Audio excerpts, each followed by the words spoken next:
Bună ziua! Mă numesc Nadia și astăzi vom pregăti paste cu brânză feta și roșii cherry. O rețetă populară de pe TikTok pe care vă îndemn să o încercați și voi. Este de-a dreptul delicioasă. Pentru a pregăti această rețetă vom avea nevoie de următoarele ingrediente: 500 de grame de roșii cherry, 250 de grame de brânză feta, 400 de grame de paste, o linguriță de oregano uscat, 4 căței de usturoi pisați, 4 linguri de ulei de măsline, frunze de busuioc proaspăt, le puteți înlocui cu busuioc uscat, sare și piper măcinat. Transferăm roșiile cherry într-o tavă de copt. Le condimentăm cu sare, piper măcinat și oregano. Tot aici punem usturoiul pisat și 3 linguri de ulei de măsline. Amestecăm totul cu ajutorul unei lingure.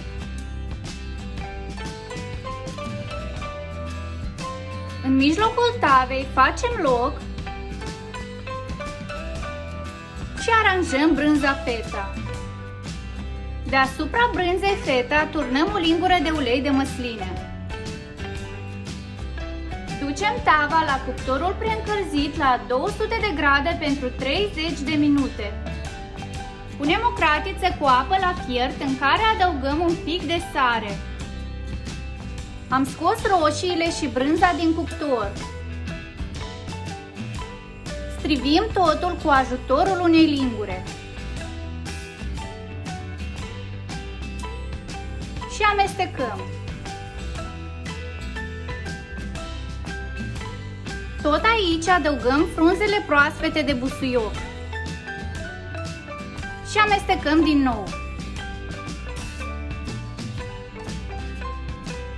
Sosul din roșii cherry și brânza feta este gata. Apa pentru paste fierbe. Transferăm pastele în cratiță. Și le fierbem conform instrucțiunilor de pe ambalaj.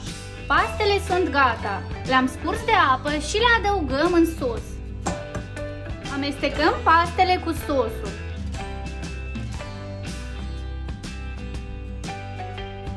Pastele cu brânză feta și roșii cherry sunt gata. Sunt foarte aromate și delicioase. Vă îndemn să le încercați și voi. Poftă bună! Pentru mai multe rețete delicioase, accesați canalul meu de YouTube Gătește cu Nadia și pagina mea de Instagram Gătește cu Nadia.